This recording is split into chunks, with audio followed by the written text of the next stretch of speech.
शेतकरी बांधवांनो, रेशीम शेडमध्ये पाला आतमध्ये टाकण्यासाठी म्हणजे बाहेरून आलेला पाला, आता ही जी काही गाड्या आहे ह्या गाड्यामध्ये बाहेरून त्यांनी पाला आणतात आणि मग इथं शेड पस्तूर हे आणलं तर मग माणसाला कसं आहे, पावसाळ्याच्या दिवसामध्ये पायाला माती चिखल वगैरे लागत नसतं तर ते डायरेक्ट न जाता इथं हे म्हणजे आणि भारा प्रत्येक वेळेस मधल्या माणसाला सगळाच देता येईल असं पण नाही आहे. तर इथं एक जुगाड ह्यांनी केलेला आहे की डायरेक्ट आणलेला पाला इथं टाकायचा आणि मग मधला माणूस जो आहे तो हे गाडा वडत वडत जे आहे ते आतमध्ये आळ्यांना पाला टाकेल. ह्याला काय केलेलं ह्यांनी अशा पद्धतीनं हे चाकं केलेले आहेत. तर कसं जुगाड केलं विचारू.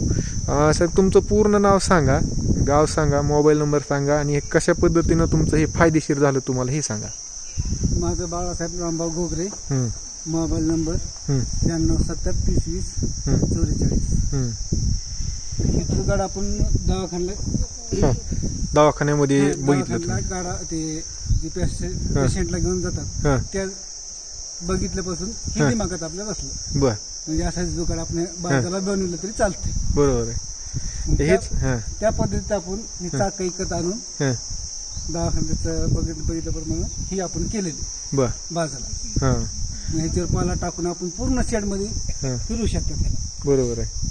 महिला बी करू शकतात, संडास करू शकतात. ह्यानं काय फायदा काय झाला म्हणजे कामाच्या ह्याच्यामध्ये बचत झाली, वेळेची बचत झाली किंवा कष्टांची बचत झाली, असं काय बचत काय झाली? बचत माणसाची बेजारी करते आणि जास्त जी ही होत आहे माणसाला अवघडून चालायचं काम आहे. बरोबर आहे. हातावर पाला घेऊन डोक्यावर पाला घेऊन चालायचे, खांद्यावर पाला घेऊन बेजारी होती. ह्याच्या बेजारी कमी प्रमाणात ह्या गाड्यामुळे झाली.